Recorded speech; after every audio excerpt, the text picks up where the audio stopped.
মুম্বাই এয়ারপোর্টে আমাদের ট্রানজিট ছিল প্রায় 2 ঘন্টা 30 মিনিট। অনেকেই আগেই বলেছিল মুম্বাই এয়ারপোর্টে নাকি ইমিগ্রেশনে বেশ ঝামেলা হয়, কিন্তু আলহামদুলিল্লাহ আমাদের ক্ষেত্রে তেমন কিছুই হয়নি।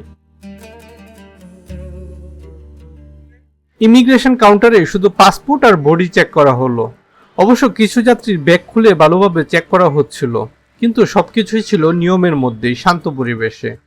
এখানে বুঝলাম ভয় পাওয়ার কিছু নেই, যদি কাগজপত্র ঠিক থাকে, নিয়ত পরিষ্কার থাকে।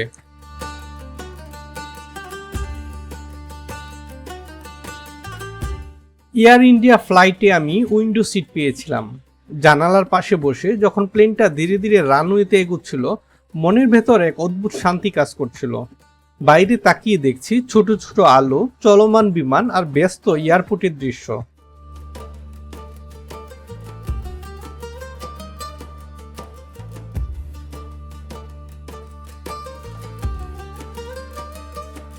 উইন্ডো সিটে বসে সময়টা একদম অন্যরকম ভাবে কাটে।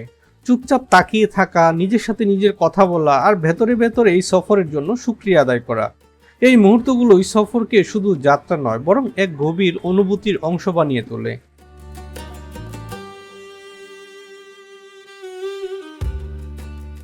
ইতিমধ্যে ফ্লাইট ছেড়ে দিয়েছে, কিছুক্ষণের মধ্যেই আমরা আকাশে উঠব, আর এই চারপাশটা ছোট হয়ে যাবে চোখের সামনে।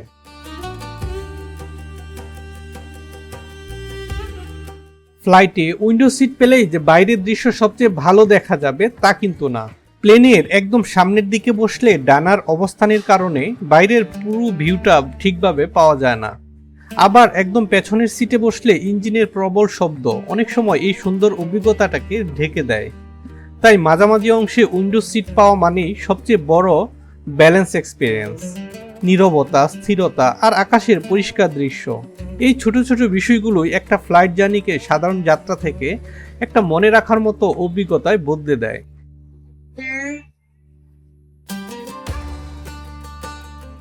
মুম্বাই শহরের উপর দিয়ে আমরা এগিয়ে যাচ্ছি। নিচে তাকালে পুরো শহরটা একসাথে চোখে পড়ে। অগণিত আলো, সরু রাস্তা আর ঘনবসতি, সবকিছু যেন একই ফ্রেমে। আকাশে উঠার পর জানালার বাইরে তাকিয়ে দেখি মেঘের স্তর, আলো ছায়ার খেলা, সবকিছুই যেন আল্লাহর কুদরতের জীবন্ত নিদর্শন।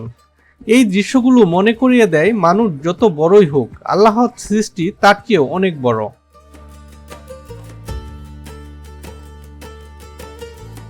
ফ্লাইটে উঠার কিছুক্ষণ পরই খাবার পরিবেশন করা হলো। দীর্ঘ সফরের ক্লান্তি থাকলেও মনের ভেতর এক ধরনের প্রশান্তি কাজ করছিল, কারণ আমরা যাচ্ছি সেই ভূমির দিকে, যে ভূমিকে আল্লাহ নিজ হাতে সম্মান দিয়েছেন। এখানে দেওয়া হয়েছে একটি ছোট পানির বোতল, এক গ্লাস অরেঞ্জ জুস, এক টুকরা মিষ্টি কেক, সাথে খুবই সফট চিকেন পাকোড়া, সাথে চিকেন বোন। উচ্চতায় বসে সাধারণ এই খাবারগুলো স্বাদও আলাদাই মনে হয়। খাবারের টেস্ট ছিল মোটামুটি, তবে মিষ্টি কেকটা বেশ ভালো লেগেছিল। মক্কা শহরটাকে দেখতে পাচ্ছি। এরই মধ্যে ক্যাবিন ক্রু ঘোষণা দিল 30 মিনিটের মধ্যে আমরা জেদ্দা এয়ারপোর্টে ল্যান্ড করব। বেশ উপর থেকে মক্কা শহরকে দেখছি। এই শহরের বুকে রয়েছে আল্লাহর ঘর, কাবা শরীফ। একটি ঘর, কিন্তু কোটি কোটি হৃদয়ের কেন্দ্র, যেদিকে ফিরে দিনে 5 বার পুরো দুনিয়ার মুসলমানরা সেজদায় নত হয়।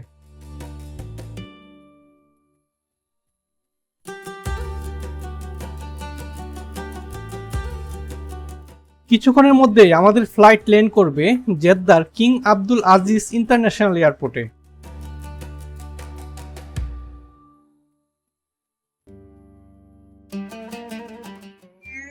আকাশপথে দীর্ঘ সময় পাড়ি দিয়ে অবশেষে আমাদের ফ্লাইট সৌদি আরবে ল্যান্ড করলো।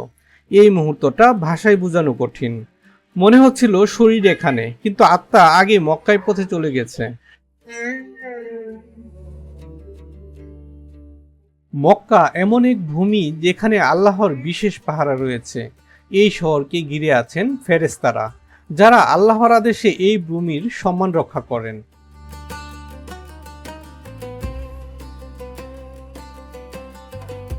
এই শহরেই জন্ম নিয়েছিলেন আমাদের প্রিয় নবী হযরত মুহাম্মদ সাল্লাল্লাহু আলাইহি সাল্লাম।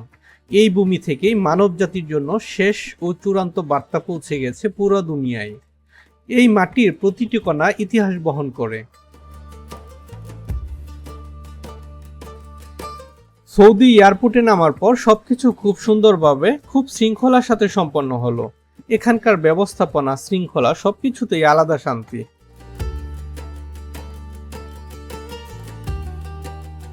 এয়ারপোর্টের ফর্মালিটি শেষ করে বাহিরে আসলাম। আগে থেকে নুসুক অ্যাপ্রুভ যে ট্রান্সপোর্ট বুক করে রেখেছিলাম সেটা খুঁজছি।